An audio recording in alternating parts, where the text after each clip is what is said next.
রাজনীতিতে দিন শেষে একটা জিনিস ভেরিফাই করে, সেটা হচ্ছে আপনি জয় পেলেন নাকি পরাজিত হলেন। ডাজেন্ট ম্যাটার সেই জয়ের প্রক্রিয়াটা কি, কারণ যুদ্ধের মেলায় শুধু জয় পরাজয়ের হিসাবটাই তৈরি হয়। আজকে ঢাকা ইউনিভার্সিটিতে একের পর এক বাংলাদেশ ছাত্র শিবিরের যেই সকল নেতারা তাদের আত্মপরিচয় বা প্রকাশ করছেন, আমরা সবাই তাজ্জব বনে গেছি। বিভিন্ন ধরনের ডকুমেন্টারিও সামনে আসছে যে শিবিরের সেক্রেটারি তিনি ছাত্রলীগের পদে ছিলেন কবি জসিমউদ্দিন হলে, বাট তিনি যদিও বিষয়টাকে অস্বীকার করছেন।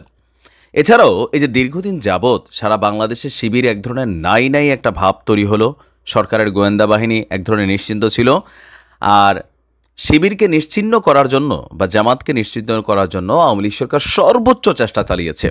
কিন্তু দিন শেষে আওয়ামী লীগের ছত্রছায়ায় নিজেদেরকে তৈরি করেছে, বড় হয়েছে, বেড়ে উঠেছে বাংলাদেশ ইসলামী ছাত্র শিবির। তাদের কৌশল দেখে আপনি প্রশংসা না করে পারবেন না।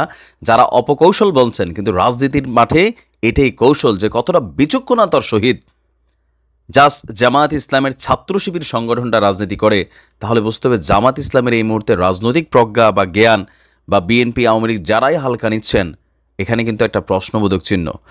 দর্শক, গতকালকে ঢাকা বিশ্ববিদ্যালয়ের শাখা ছাত্র শিবিরের পরিচয় হিসাবে সভাপতি হিসাবে পরিচয় নিয়ে সামনে আসছেন সাদিক কায়েম।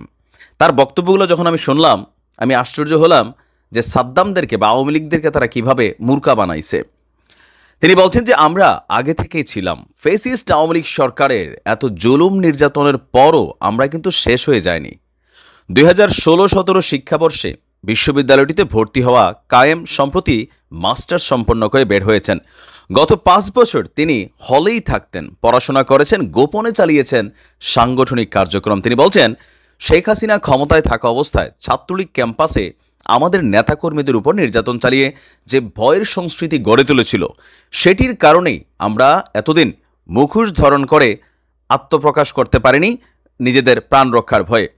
কোটা সংস্কার আন্দোলন শুরুর পরেই আপনার খাগড়াছড়ির বাসিন্দা কায়েমকে ক্যাম্পাসে অনেকে চিনতেন পার্বত্য চট্টগ্রাম ছাত্র সংসদের সভাপতি হিসাবে।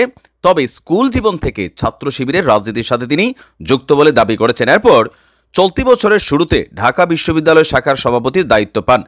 তিনি বলছেন যে এখনও যেহেতু ফেসিস্ট আওয়ামী লীগের পতন হয়েছে, সেহেতু তারা বাদে বাকি সব সংগঠনের সাথে ঐক্যমতের ভিত্তিতে ক্যাম্পাসে আমরা সুস্থ ধারার রাজনীতি করতে চাই। তো কিভাবে করেছেন?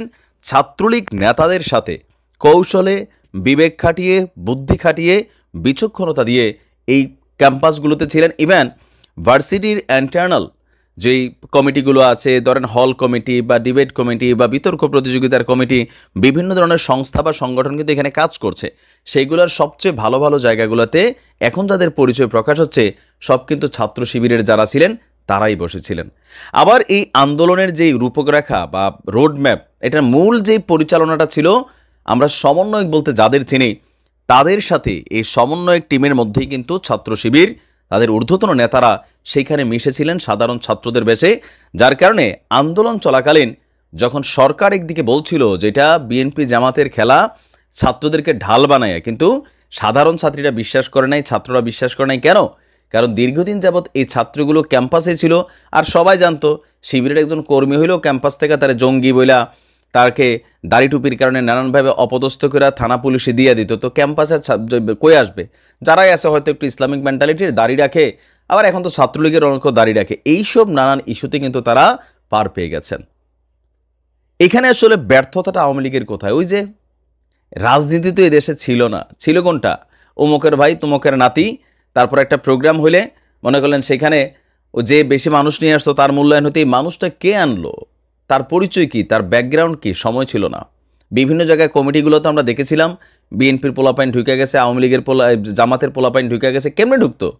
টেকনিক্যালি, কখনো টাকার বিনিময়ে, কখনো কৌশলে, হঠাৎ করে শিবির নাই হয়ে গেছে। কিন্তু শিবির ছিল, এই ছাত্রলীগের মধ্যেই ছিল, কেউ ছাত্রলীগ নেতা পরিচয়ে ছিলেন, কিন্তু দিন শেষে তারা গায়ের থেকে কাপড়গুলা খোলা শুরু করছেন। তবে এখানে শিবিরের কি দোষ আছে? না, দোষ নাই। রাজনীতি তো ভাই রাজনীতি। রাজনীতির মাঠে দুইটা জিনিসই হয়, জয় পরাজয়। এটা হচ্ছে জরুরি, আপনি টিকে থাকা মাঠে। এখান থেকে অনেকেরই শিক্ষা নেওয়ার বিষয় আছে।